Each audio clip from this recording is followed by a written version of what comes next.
je voudrais juste apporter deux éléments. Le premier, c'est que notre adversaire, c'est le candidat Paul Biya et le RDPC. Nous n'avons pas pour adversaire un autre parti politique de l'opposition. C'est le candidat Paul Biya qui est au pouvoir, qui dirige ce pays depuis plus de 43 ans.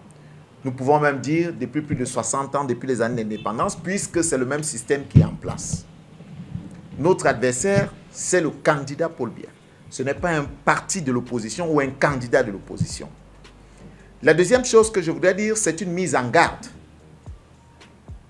contre le SDF et son candidat.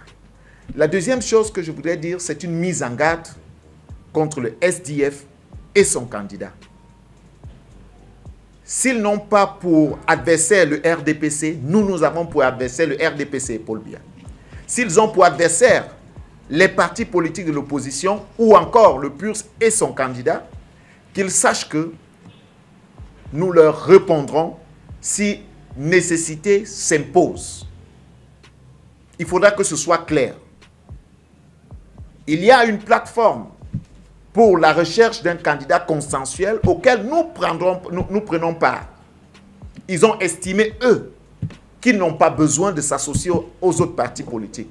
Alors, qu'ils restent dans leur coin et qu'ils continuent leur travail sans s'attaquer à notre candidature. Je crois savoir que depuis que le SDF est SDF, je n'ai pas souvenance d'avoir entendu une seule fois le PURS attaquer ce parti ou attaquer un parti de l'opposition. Parce que notre adversaire est connu. C'est le régime en place, c'est le candidat Paul Biya, c'est le système qui est mis en place depuis l'époque coloniale.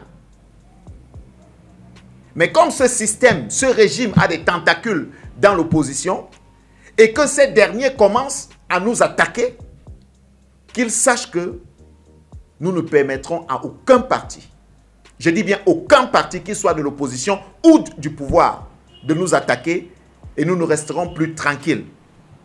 Ce qui s'est passé en 2018 ne se passera pas en 2025. Que ce soit clair. Et pour le SDF, que ce soit clair. S'ils n'ont pas pour adversaire Paul Biya, alors qu'ils restent tranquilles. Ils n'ont qu'à déclarer officiellement qu'ils sont les alliés du pouvoir.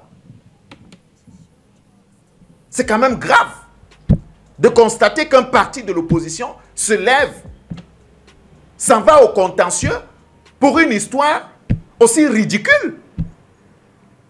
Rose, rouge, ils ne savent plus faire la différence. Hier, j'ai entendu leur avocat dire au tribunal qu'ils ont des électeurs qui ne savent pas lire ni écrire.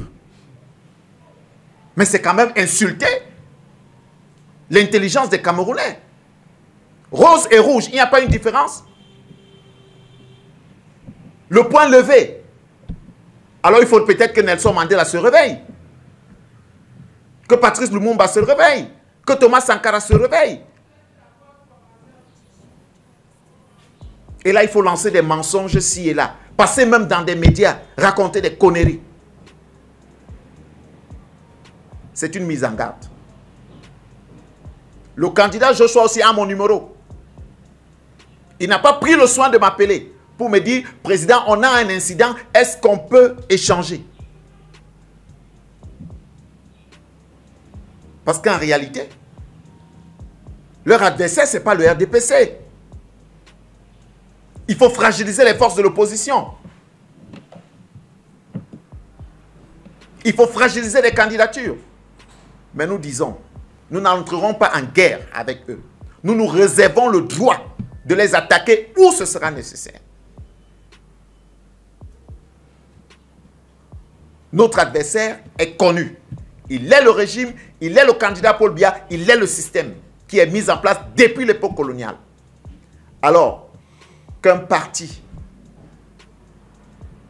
se lève et commence dans une sorte de diffamation et des attaques personnelles, nous répondrons à cela.